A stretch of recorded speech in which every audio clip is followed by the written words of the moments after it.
Você já assistiu ao filme Paixão de Cristo do Mel Gibson? Vai fazer 20 anos, mega sucesso, com as falas em aramaico, a língua que era falada pelos judeus naquela época, a língua principal daquela época, e também em latim, a língua dos romanos. Vamos assistir junto? E agora no final, eu vou dizer se eu recomendo ou não, se vai ou não merecer o selo do Jornada Infinita, o Paixão de Cristo do Mel Gibson. Será que ele merece o nosso carimbo?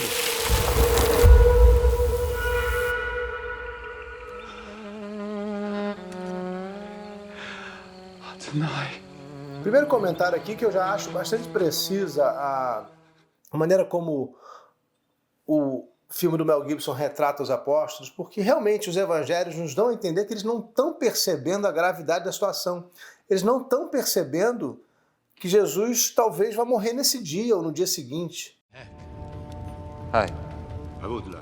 E logo depois do sofrimento ali no jardim do Getsemane, a gente vê a cena do Judas, que marca o começo do fim da história, quando ele recebe o saquinho de moedas, 30 moedas de prata.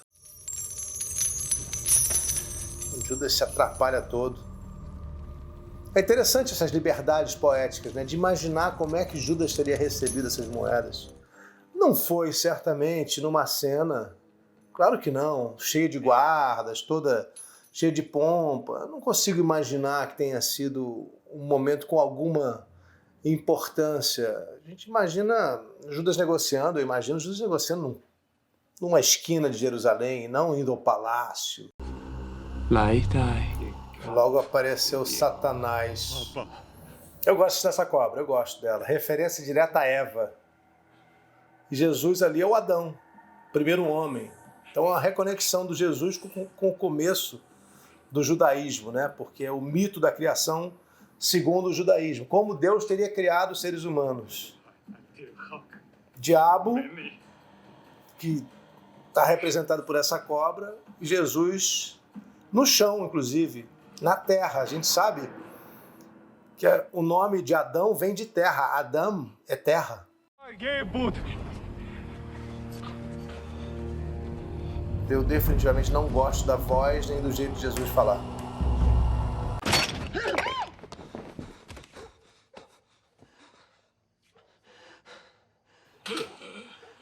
Quando Jesus aparece para Madalena, depois ela vai correndo aos apóstolos, eles não acreditam nela. Essa cena aqui é o inverso, né? O apóstolo indo avisar Madalena. Eu tendo a pensar que Madalena estava no Getsemane, apenas não foi citada. Ela acompanhava Jesus em todo momento. Ela tinha que estar na última ceia, tinha que estar no Getsemane com os apóstolos. Ela e talvez outras mulheres. O guarda dos sacerdotes diz que ele é só um criminoso que foi trazido para julgamento. E isso faz sentido, né? Muita gente pergunta como foi possível, por que eles não reconheceram Jesus o Messias. Jesus foi tratado como um criminoso porque estava descumprindo leis judaicas, isso é fato. Ele criticava os poderosos, ele desconsiderou alguns mandamentos, como, por exemplo, com relação ao sábado, ele faz um milagre no sábado. A gente tem que entender que é um filme cheio de sangue e suor o tempo todo. Claramente aqui uma direção que quer que a gente veja em tudo algum exagero. É uma versão exagerada em tudo. Quanto castigo para um único Judas. Criançada zombando dele. E o diabo, o mesmo diabo que apareceu a Jesus, apareceu a Judas agora, hein? Aquele dama, esse é o campo de sangue, onde a tradição vai dizer que Judas foi morto, terreno comprado com o dinheiro que ele tinha ganho para enterrar o traidor. Será que ele merecia o enterro? Nem todo mundo merecia enterro justo naquela época. Será que ele foi enterrado mesmo? Ou jogaram ele num abismo qualquer? E aí o Mel Gibson assumiu a versão do suicídio de Judas. Eu tenho lá minhas dúvidas, viu? Eu acho que o Novo Testamento nos leva a pensar na possibilidade de que ele tenha sido assassinado. E agora Mel Gibson está livrando Pilatos, fazendo dele um governador justo. Como assim vocês bateram Jesus antes de trazer ele até mim? Eu não estou achando muito bom isso, não. O Mel Gibson está tomando um partido dos romanos, assim como a história tomou, porque a Igreja Católica foi para Roma. O cristianismo todo, né? Antes não tinha essa divisão como tem hoje, foi todo para Roma. E aí acharam importante limpar a barra dos romanos. Agora, a história não é essa, não. Jesus foi condenado por blasfêmia pelos sacerdotes judeus, pelos sacerdotes, não pelo povo inteiro, e depois foi condenado por sedição, por revolta contra Roma, pelo tribunal romano. Então, não tem ninguém de mãos limpas aqui, não. Mas agora o Pilatos vai lavar as mãos. Lavou nos evangelhos, vai lavar no filme, claro. É por isso que eu nasci, para dar testemunho da verdade. Todo homem que ouvir a verdade ouvirá a minha voz. É um diálogo histórico entre Jesus e Pilatos, assim como está nos evangelhos. Então o filme tem momentos em que ele sai dos evangelhos para viajar, para imaginar e ir mais fundo no drama, mas tem muita coisa que é exatamente como nos evangelhos. Como agora, Pilatos anunciando ao povo. Quem é o povo, né? Porque quem vai mandar condenar Jesus são os mesmos que receberam ele como Messias no domingo de Ramos. Esse Herodes Antipas está retratado de uma maneira bufônica, né? Mas aqui, de novo, é o Mel Gibson querendo pintar com tintas fortes e ruins todos aqueles que condenaram Jesus. Quid veritas, Claudio? Corretíssimo. Pilatos dizendo que se não condenar Jesus, os judeus podem fazer uma revolta, faz todo sentido. Os judeus já estão em revolta contra Roma, e se Pilatos desfaz o acordo espúrio que ele tem com os sacerdotes, corrupto, né, que um manda e cobra impostos e o outro manda na religião, de fato poderia criar um atrito com os sacerdotes. De novo, Pilatos diante do povo, os sacerdotes saduceus ali encarnando a ideia de todo o povo judeu, que é uma falsidade. Aliás, o Mel Gibson vai ser acusado de antissemitismo várias vezes depois. E salvar os romanos para acusar os judeus pela morte de Jesus é algo que já foi feito ao longo da história de maneira terrível. Não acho que caiba em nenhuma obra, nem de ficção, fazer isso mais. Chega. Agora vai começar uma sessão de tortura. Estou me lembrando aqui da primeira vez que assisti.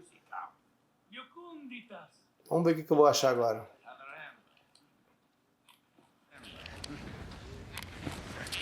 Então os romanos são os sádicos que têm prazer em bater num homem que já está preso e machucado. É isso. Essa é a mensagem. Coitado do Jim Caviezel, o ator. Ele, de fato, levou uma chicotada durante a gravação. Ele conta isso. Olha o diabo de novo. O diabo está o tempo todo, em todas as cenas, acompanhando. Ou seja, será que o Mel Gibson quer nos dizer que a morte de Jesus é uma obra do diabo? Foi arquitetada pelo diabo? O diabo está dentro dessas pessoas todas? É, de novo, uma caricatura, né? O filme é muito caricatural. Como arte, não é o meu perfil. Tem pouco significado, né? Para mim, a mensagem de Jesus está esquecida nesse filme. Aparece muito vagamente a ideia de que a mensagem dele é de amor.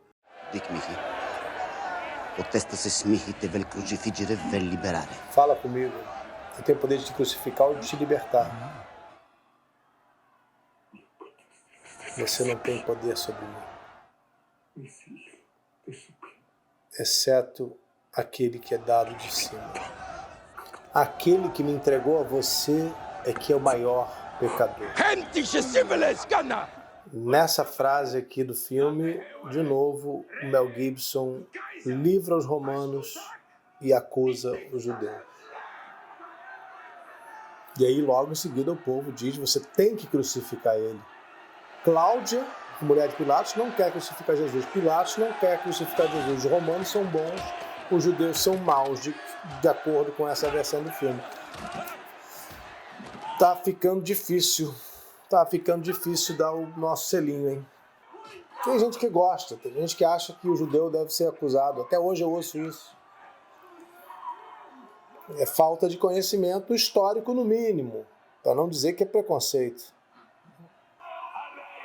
Os evangelhos também livraram Pilatos. O que o Mel Gibson faz é aumentar essa inocência de Pilatos, exagerar, como em tudo nesse filme exagerado, ele exagera na inocência, na alegada inocência de Pilatos, que eu não concordo. Pilatos tem as mãos sujas sim, o tempo todo. Como assim mandou? Ele não viu que estavam batendo daquele jeito em Jesus? Isso é o que o filme diz, né? Vamos! E o Mel Gibson comete um erro histórico, que é botar Jesus carregando a cruz inteira. Como se o crime dele fosse maior, como se quisessem piorar a situação dele, porque os outros dois estão carregando só a haste, o que é o correto, historicamente correto. Jesus carrega a cruz inteira, a gente vê isso nas pinturas, nos quadros todos, porque simbolicamente a gente compreende uma única imagem vendo Jesus com a cruz. Mas no filme, que tenta ser realista, que fala aramaico, que fala latim, Jesus carregar a cruz inteira não faz o menor sentido. O Mel Gibson ele pega todos os chavões históricos e repete e aumenta. Ou seja, ele não tem nenhuma interpretação correta, uma leitura consciente da história de Jesus. Ele faz só retratar com muita violência, com muito sofrimento, aquilo que a gente já sabe que foi um momento de muito sofrimento, sem nenhum conteúdo, sem nenhuma mensagem de Jesus. É aqui a crueza da crucificação de Jesus em cada um de seus momentos. Amem seus inimigos e rezem por aqueles que perseguem vocês. Porque se você só ama aquele que ama você, que recompensa existe nisso? É um dos poucos momentos do filme com uma mensagem poderosa de Jesus. Um filme que é violência. Vamos voltar. Jesus está subindo a Gólgota, o Monte da Caveira. Em aramaico, Gólgota. A gente conhece depois como Monte Calvário. E aí, de novo, os romanos já começando a ver Jesus com outros olhos. Isso é o que o filme está nos dizendo. Isso antecipa, claro, que daqui a 300 anos, em relação a esse momento, o Império Romano vai aceitar o cristianismo. Constantino, o imperador, vai aceitar o cristianismo. Escuridão, tempestade, um momento em que Jesus vai de fato morrendo, soldados jogando a sorte. Tudo que está nos evangelhos, de alguma maneira, foi colocado aqui. Em alguns momentos, de maneira mais precisa, em outros, muito exagerada. Como foi, por exemplo, no flagelo de Jesus, que acho que é a pior cena do filme. Não é a poesia desse filme, né? A gente gosta de ver porque a gente gosta de rever a história de Jesus. É isso que eu entendo. Tem gente que gosta de ver violência.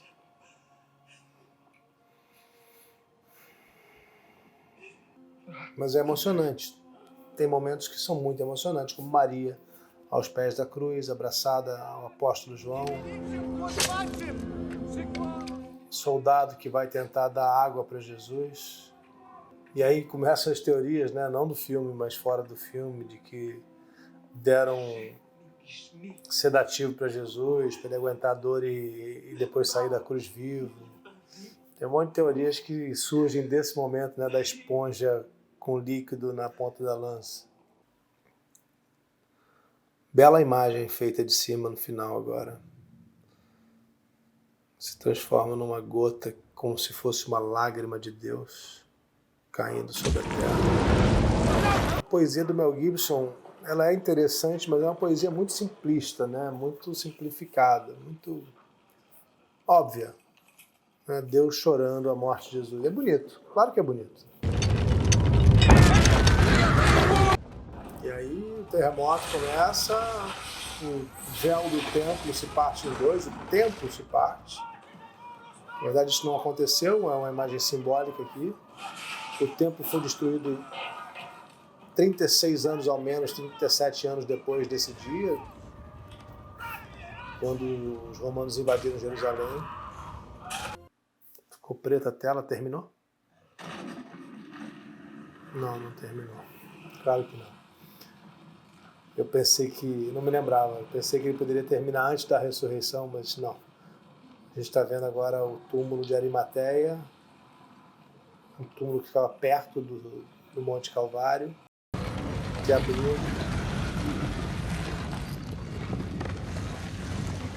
Mel Gibson está reconstituindo a cena da ressurreição. É bonita essa cena do sudário que vai como se fosse sendo esvaziado, como se a alma de Jesus tivesse saído, o corpo de Jesus tivesse saído dentro dele.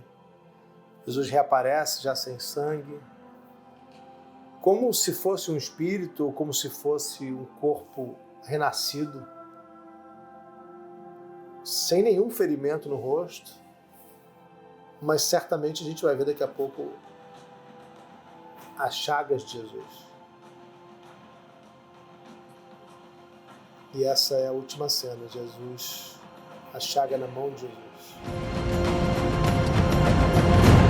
E assim termina o Paixão de Cristo do Mel Gibson, filme de 2004, um enorme sucesso de bilheteria, muito controvertido.